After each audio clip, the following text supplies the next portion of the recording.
So today we're going to look at the Garmin Venu SQ. This is the first time unboxing this. I literally only bought this about an hour ago from PC World. It was on offer at £150, regular price is £199. So let's open it up and let's see what you get.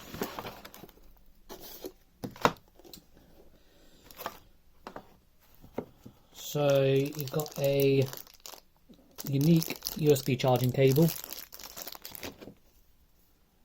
your manual, and safety and product information guides. Then we'll come over to the watch. Undo it from the back first. There we go.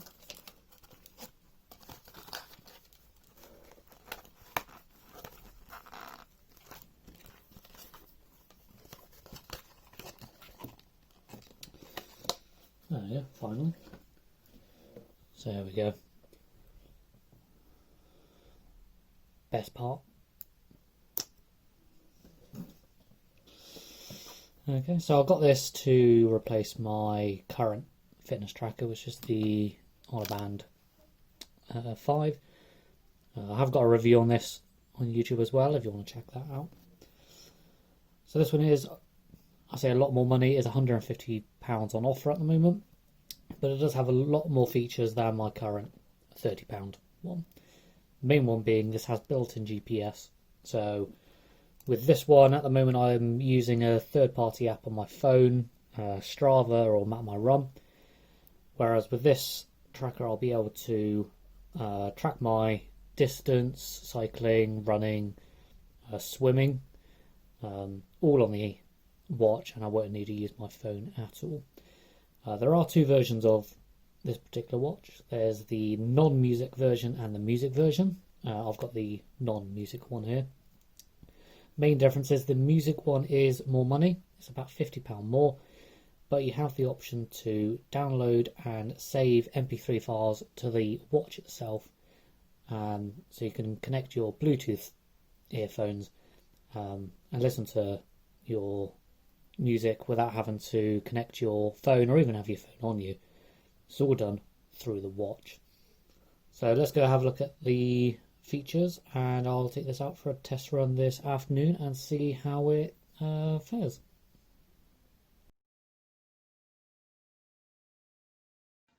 So for the GPS test, I just did a short 2-mile outside walk. On the left of the screen I've got the Strava app running on my smartphone, and on the right I've obviously got the Garmin Venu SQ on my wrist. The walk in total took about, well, up there 46 to 47 minutes. The Venu SQ on the right does show a slightly longer time because I had to take the picture while I was in the car, so I'm not going to be looking at the timing in this video. Looking at the distance, the Strava shows I did 2.04 miles, whereas the Garmin is showing that I did 2.01, so a difference of about 0.03 miles, which is about 48.2 meters. Not a massive difference between the two, and that has actually really impressed me. Reading some of the reviews online, people have said the GPS bounces all over the place, shows them in different locations. I haven't had a problem with this. Where I was walking was outside with clear skies, with some walking under trees and through woodlands. So overall I'm very impressed with this. We'll have a quick look at the GPS tracking data next. So on the left we have the Strava app running on my phone, and on the right I've got the Garmin Connect app. Looking at both of these, the GPS data looks very identical. No jumping around, well, no major jumping around, I should say. The bits around the first corner on the Strava app where it looks like I've gone off and down the gorge, that is actually correct. Not that I fell off the gorge. There is where the path is, as it goes round, there is a bit where there's a viewing platform that you can go along. So that is actually correct, so it's nice to see it's tracked that bit. It's also shown through the watch as well. The bit where the Strava app has actually let me down a bit was the part around the tree line going towards the bottom of the screen, where it looks like it's jumping from one side of the road to the other. That isn't true. I stayed on the same side there and back. It's nice to see that the Garmin Connect app actually shows this. It doesn't show that I've been jumping all over the road. This could obviously result in that 0.03 mile difference, because the Strava app does show that I've obviously travelled further because I've gone from one side of the road to the other. Looking at the Garmin app on the right, you'll notice that it's a multicoloured line. Apart from the fact that it's there to look pretty, it actually serves a different purpose in it shows your pace. So down the bottom you've got a little sort of key. So any areas that are blue is where your pace has been slightly slower, and as it goes up through the colours, any areas that are red is where you are fastest. So I can imagine this would be quite useful for runners to see sort of which parts of your track or which parts of your running route that you're quickest and slowest, so you can hopefully work on those areas. For the sleep monitoring test, I went to bed at exactly 12:30 and got up at 9 o'clock, so about 8.5 hours of sleep. I did a test 2 days ago and found that if you, like me, you sort of wake up at a certain time and instead of just getting straight out of bed, you're sort of playing on your phone or listening to some music, it's worth pointing out that at this point it's still counting time against your sleeping time. It does put it under the awake column, but if you want a more accurate, your accurate stats from last night's sleep, what I'd recommend is as soon as you wake up, open the app, sync the watch if you haven't got it automatically connected overnight, and then just take a screenshot of the stats on the screen. So the picture on the screen at the moment is a screenshot of the sleeping data from when I first synced the watch this morning. It is showing 10 minutes less than I actually was in bed for. I don't know if that takes into account the time it takes for you to fall asleep, as I'm sort of weird in that I can't just go to bed and fall asleep instantly. It takes me a little while. Looking on the next screen, down the bottom left, you can see they actually started recording at 12:44. So it looks like it's taken into account the time it takes for me to actually fall asleep rather than from the point I'm in bed.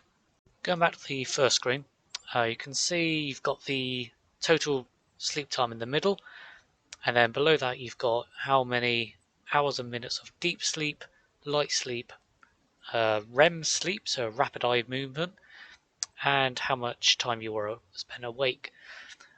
These are, in my eyes, quite accurate. I was awake before this. I was awake for 1 minute when I went to the bathroom at 9. This has since updated itself, and I'll come back to that a little bit later. But as you can see, the REM sleep hasn't actually recorded any data yet. Now that is not right. And what I was saying before, in that when I synced the watch the first time, I noticed that if I left it for a bit and went back to it, I was then presented with this screen. And here you can see that not only has it for some reason knocked 3 minutes off my sleep time, it's actually filled in the REM data and adjusted the other 3 columns accordingly. So just something to bear in mind, that when you first sync the watch, the data you see on the screen might not actually be the correct and accurate data. You may just have to wait a few minutes for it to complete the syncing process. For the battery test, there won't be a lot of visual graphics because there's not really a lot to show. What I can say is battery charging in 1 hour took the watch from 0% to 77%. Sleeping through the night used up about 3% battery. That's with heart rate on throughout the night and oxygen sensor off. So if you did have the oxygen sensor on as well, you're probably looking about 4 or 5% for sleeping overnight. For 2 days usage, I'm currently down to 52%. So I've used about 12.5% in 2 days, which you're looking at about 8 days of battery life before having to charge. So for the heart rate monitoring, unfortunately I wasn't able to get to the gym to do this test. So the only test I was able to do was resting heart rate. But looking at the following screen, this is just one of the screens that you can see your current heart rate, and it also shows your heart rate for the last 4 hours, and it also shows on the chart your highest heart rate and lowest heart rate. Resting heart rate isn't always the best basis to measure how good a monitor is. Everyone's heart rate should be around about 60 beats a minute. So on the screen it obviously shows 60 beats a minute. I'm doing a manual test by checking my pulse either on my neck, hand, or where my heart is. It works out pretty much spot on, but without doing a proper heart raising challenge, I'm not in the position to say how good or bad this monitor is. Hopefully a day in the future I might be able to do the test, hopefully in a few days when I can get to the gym, and I'll update this video with what I find. So there we go, the Garmin Venu SQ smartwatch / activity tracker. The pros and cons for this for myself, my personal view. Pros, the strap is nice and tight, feels nice, it's lightweight. I've had this on 2 days in a row and honestly I haven't really felt that's even there. The problem I've got with my current fitness tracker is the band underneath here. Sometimes, even if you've got it here or up here, the little strap thing, the band sometimes still pops off, but I haven't had a single problem with this in 2 days. It feels nice and tight. It doesn't. You've even got to use quite a bit of force to get that out. And there we go. You can see how tight I've had it on my wrist there. The watch itself, I like the fact that you can change the clock faces. So there are some pre-installed ones, which I'll try and show you. So if you press the menu button, the bottom right, and go watch faces, you've got some pre-installed ones. It's not going to load. No.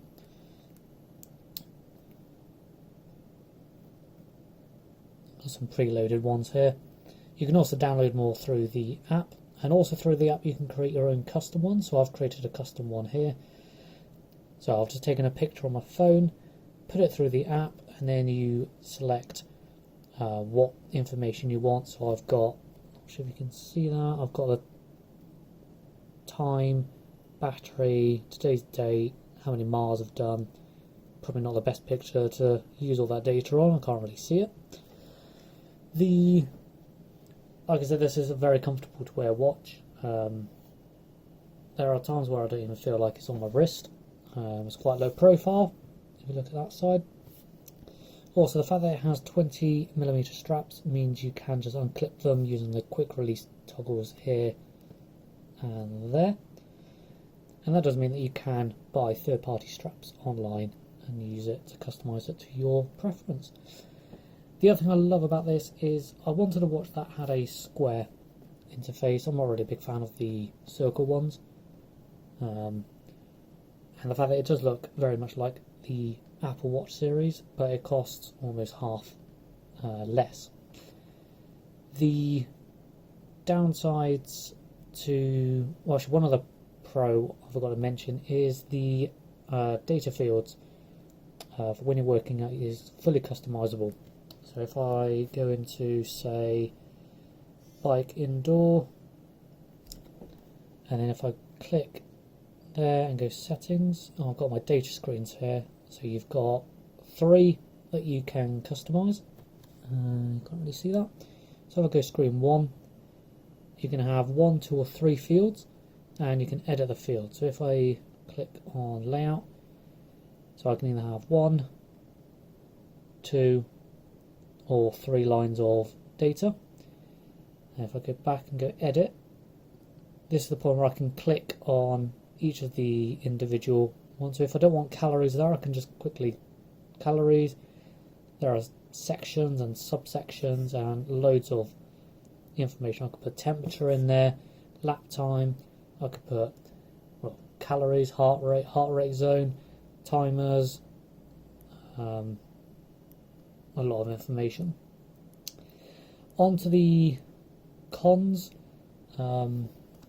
The animation on the watch face itself isn't the best, and it is quite laggy. One of the watch faces that you can download is a Christmas tree that has a snowfall effect,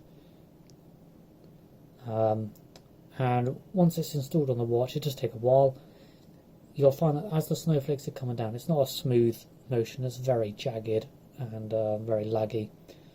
The GPS does not work inside. You might think that's completely pointless, GPS inside, but obviously if you do indoor track events, this will definitely not be the watch for you. I've tried this inside my house, doesn't work. I've tried it inside my car outside, still doesn't work. Only when you're outside with no roof on you does it pick up its GPS signal, so just something to bear in mind.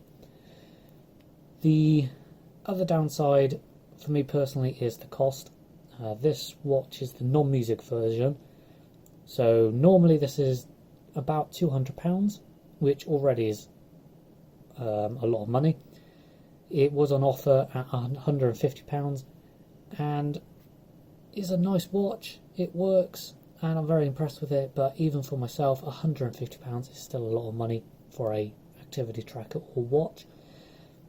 I don't think it's to do with the fact that, well, it might have something to do with the fact that this does have GPS, and you know, this is the first watch I've had that has GPS built in. But when you look at thinking, well, you can buy smartphones for almost the same price, and they've got GPS built in anyway. And I always base a lot of things that I buy on the cost of my first car. So my first car was £450. So at, £150 for a watch. Yeah, it's a smartwatch. It has heart rate, oxygen. So did my £30 activity tracker. So I'm paying nearly £100 just for the GPS capabilities. If this was, say, about £80 to £100, I would definitely say get one. I really do like this watch. I've only had it 2 days and I really love it. The other thing with the cost is there are obviously other brands of smartwatches, and they are coming up thick and fast. Everyone is trying to get a slice of this action. You've got brands like Amazfit from Xiaomi in China.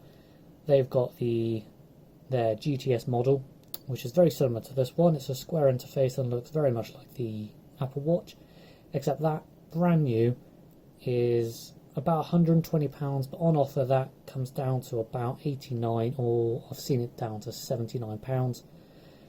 So it is disappointing that this watch has definitely outpriced itself.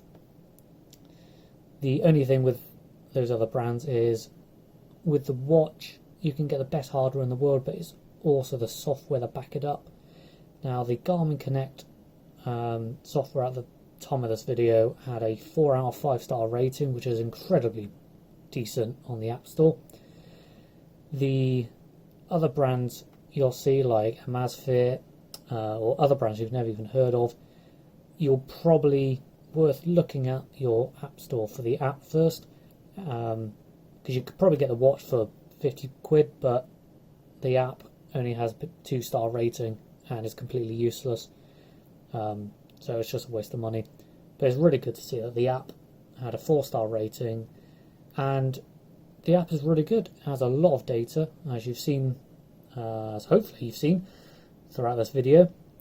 One thing I haven't pointed out with the data is if you go onto the website, the web app, so not the app on your phone, but there is an app through the Garmin website that you can use, you get a lot more data than what the watch or even the app on your phone says. I've yet to try that out, only because all the data on the app is everything I need, so anything on the web app will just be complete extra.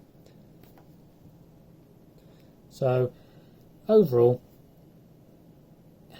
if it's within your price range, I'll definitely recommend getting one. The biggest concern for me with these kind of watches is always the GPS. It's the main thing that has, for me, defined from my watch, which was a Honor Band 5, so this one here. This one is very similar to that, except obviously the screen, the look, and the fact that this does not have GPS. And this was only 30 quid. So like I said, you're paying nearly £100 just to have a bigger screen and GPS. But it's definitely well worth it in terms of all the features you get. But I would like to see this come down in price a bit. About the £100–120 mark, I would definitely recommend getting one. I hope you enjoyed this video. If you've got any comments or any feedback on the watch or any of my videos, please leave a comment in the comment section, and I will aim to try and reply to every single one.